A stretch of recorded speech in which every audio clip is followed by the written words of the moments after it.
하나님의 말씀은 전도서 7장 1절부터 14절 말씀입니다. 말씀을 우리 함께 읽겠습니다.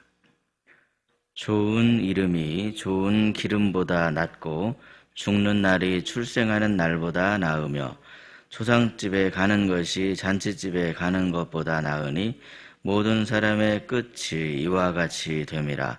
산자는 이것을 그의 마음에 둘지어다. 슬픔이 웃음보다 나음은 얼굴에 근심하는 것이 마음에 유익하기 때문이니라. 지혜자의 마음은 초상집에 있으되 우매한 자의 마음은 혼인집에 있느니라. 지혜로운 사람의 책망을 듣는 것이 우매한 자들의 노래를 듣는 것보다 나으니라. 우매한 자들의 웃음소리는 솔 밑에서 가시나무가 타는 소리 같으니 이것도 헛되니라. 탐욕이 지혜자를 우매하게 하고 뇌물이 사람의 명철을 망하게 하느니라. 일의 끝이 시작보다 낫고 참는 마음이 교만한 마음보다 나으니 급한 마음으로 노를 바라지 말라. 노는 우매한 자들의 품에 머무름이니라. 옛날이 오늘보다 나은 것이 어찌미냐 하지 말라. 이렇게 묻는 것은 지혜가 아니니라. 지혜는 유산같이 아름답고 햇빛을 보는 자에게 유익이 되도다. 지혜의 그늘 아래에 있음은 돈의 그늘 아래에 있음과 같으나 지혜에 관한 지식이 더 유익함은 지혜가 그 지혜에 있는 자를 살리기 때문이니라.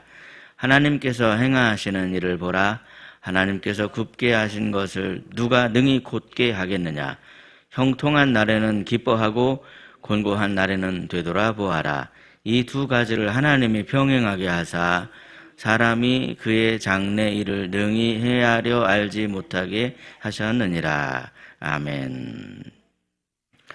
오늘도 이른 새벽에 전도서의 말씀으로 하루의 삶을 열어가시는 저와 여러분에게 하나님께서 부어주신 지혜의 은총이 가득 넘치시기를 예수님의 이름으로 축복합니다. 세상의 많은 사람들은 어제보다 나은 오늘을 기대하고 오늘보다 나은 내일을 기대합니다. 그런데 현실은 어떻습니까, 여러분? 마음은 더 나아지고 싶은데 현실은 어제와 별반 다를 바가 없고 그래서 실망하는 그런 마음을 가질 때도 있습니다.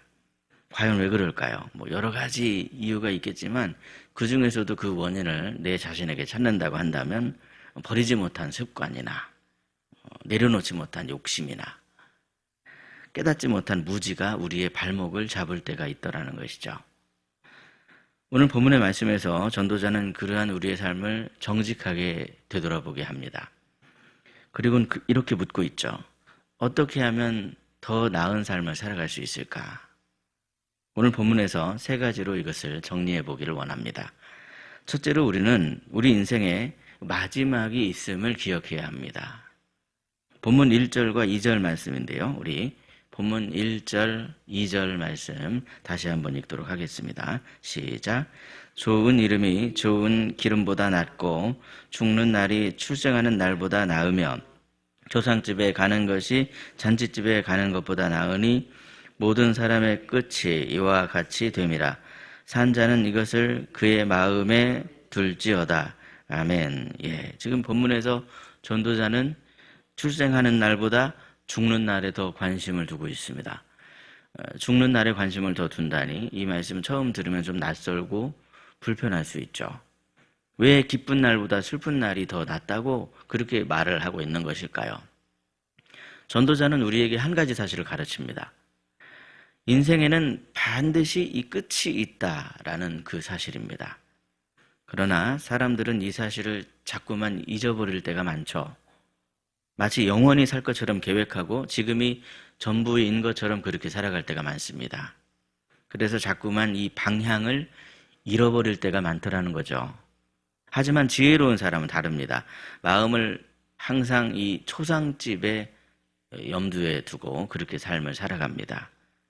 본문에서 죽음을 생각한다는 것은요, 그냥 삶을 포기한다 그런 의미가 아닙니다. 오히려 마지막을 염두에 둘 때 인생을 제대로 살기 시작한다 하는 그런 의미가 담겨 있습니다. 끝을 생각하면 지금이 달라지더라는 것이죠. 끝을 생각할 때 무엇이 더 중요한지 그것이 보이고 또 무엇을 내가 지금 내려놓아야 할 것인가 그것도 보이더라는 겁니다. 그래서 전도자는 산 자는 이것을 그 마음에 둘지어다 그렇게 이야기를 합니다. 매일 더 나아지는 삶은 끝을 기억하는 삶에서 시작이 되더라는 것이죠. 만일 우리가 오늘 하루를 마지막처럼 산다면 우리는 좀 다른 그런 선택을 할 수 있지 않겠습니까?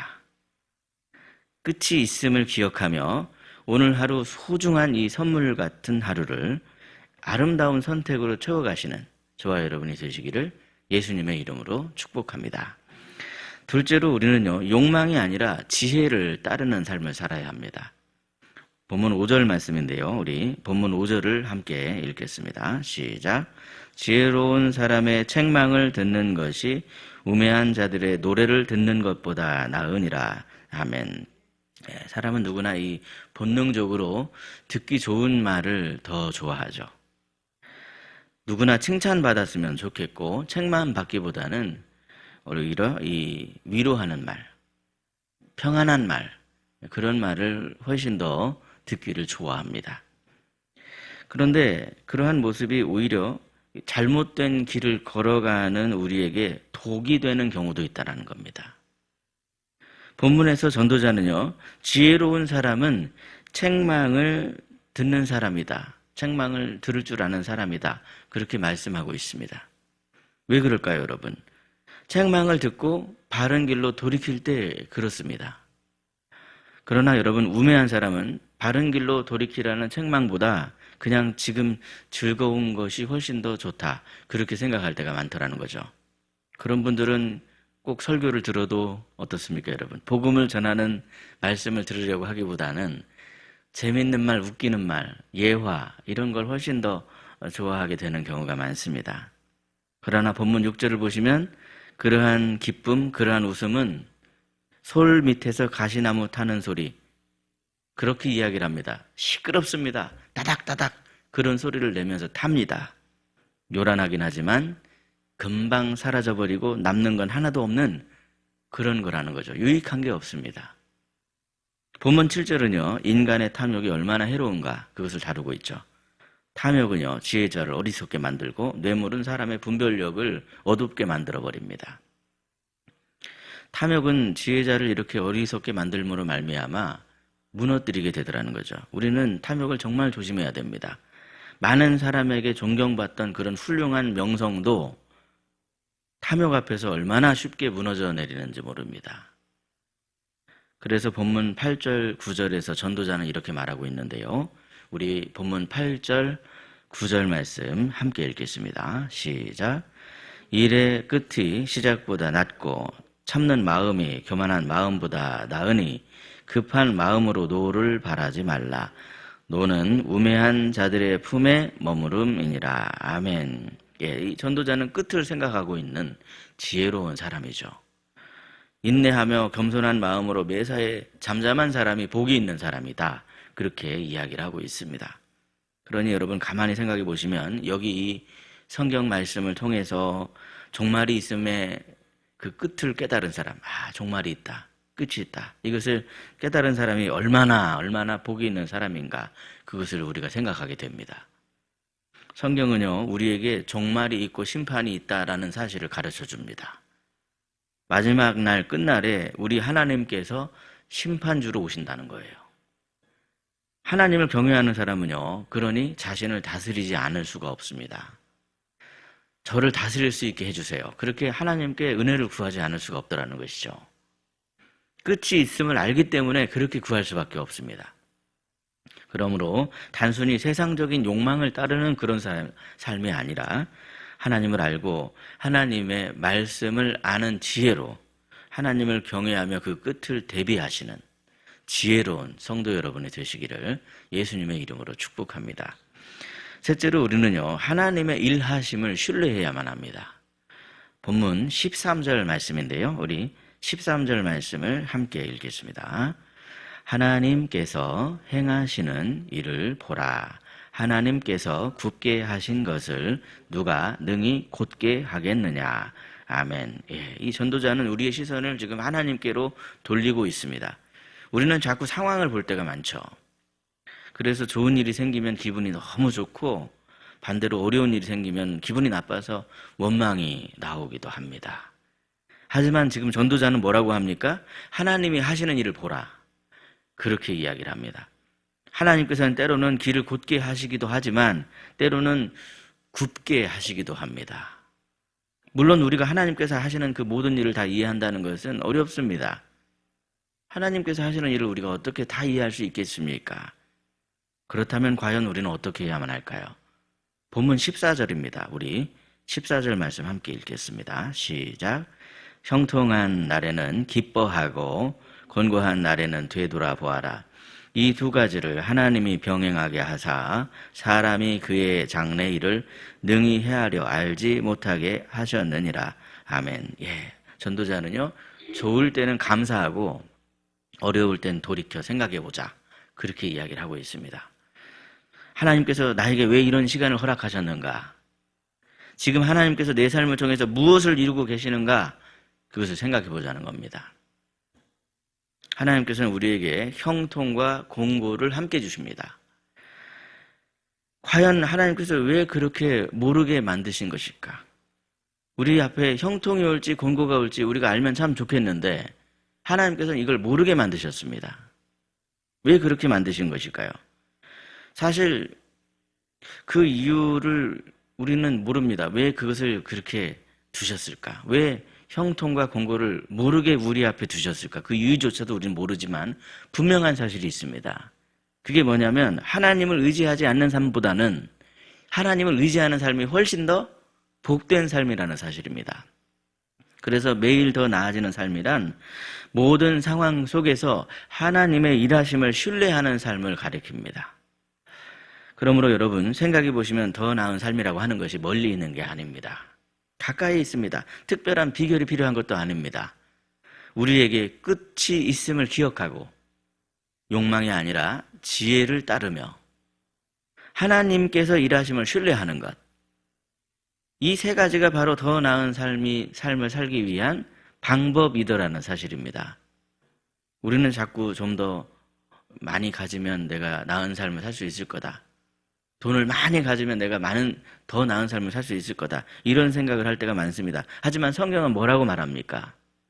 더 나은 삶이란 소유가 아니라 방향의 문제다. 그렇게 이야기를 합니다. 어디를 보고 살아가느냐? 무엇을 기준으로 내가 삶을 선택하느냐? 그것이 정말 중요하더라는 것이죠. 오늘 하루 우리의 작은 선택 하나가 우리의 내일을 만들어 갑니다.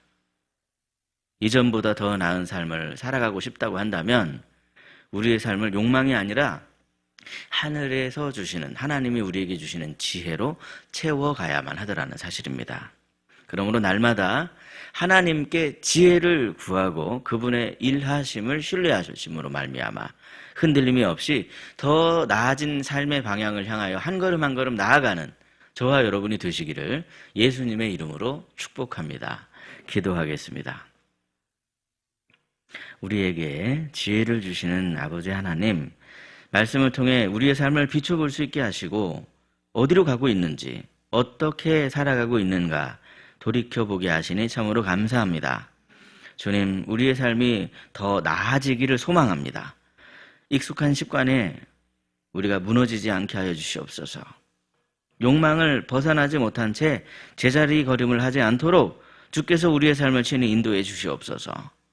우리를 강하게 해주셔서 우리의 끝이 있다, 우리에게 끝이 있다는 그 사실을 기억할 수 있게 해주시고 지혜와 명철을 더해 주시되 풍성하게 주시는 주님께 지혜와 명철을 구하며 하나님의 일하심을 신뢰함으로 흔들림 없이 더 나은 삶의 그 방향을 계속해서 걸어가는 우리가 될 수 있도록 주님 손으로 붙들어 주시옵소서. 희락의 가정마다 지혜를 주시고 믿음을 주시되 겸손하게 하나님을 바라보는 신실한 믿음을 더해 주시옵소서. 시험이나 면접을 앞둔 자녀의 앞길을 친히 인도해 주셔서 두려워하지 않는 마음으로 지혜롭게 대답할 수 있도록 주님 도와주시고 그 길을 인도해 주시옵소서. 그리하여 문을 열어주시되 가장 선하고 복된 길로 친히 인도하여 주시옵소서. 주님, 이 시간 몸과 마음이 연약한 성도를 위해 자비하신 하나님의 은혜를 구합니다. 치료의 광선을 주님 발하여 주시옵소서. 그리하여서 어제보다 오늘이, 오늘보다 내일이 더 주님 안에 회복을 맛보는 그러한 삶으로 주님께서 될 수 있도록 친히 책임져 주시고 어루만져 주시옵소서. 우리의 생명 되시고 우리의 구원자 되시는 주님, 이 시간 주님 앞에 엎드려 우리의 삶의 모든 것을 맡기며 주님을 바라보며 나아가길 원합니다. 우리가 십자가를 바라볼 때 우리 마음에 하늘의 평강이 임하게 하여 주시옵소서. 그렇게 우리의 삶을 친히 인도해 주실 줄 믿고 감사하오며 우리 구주 예수 그리스도의 이름으로 기도드리옵나이다. 아멘. 각자 기도하시겠습니다.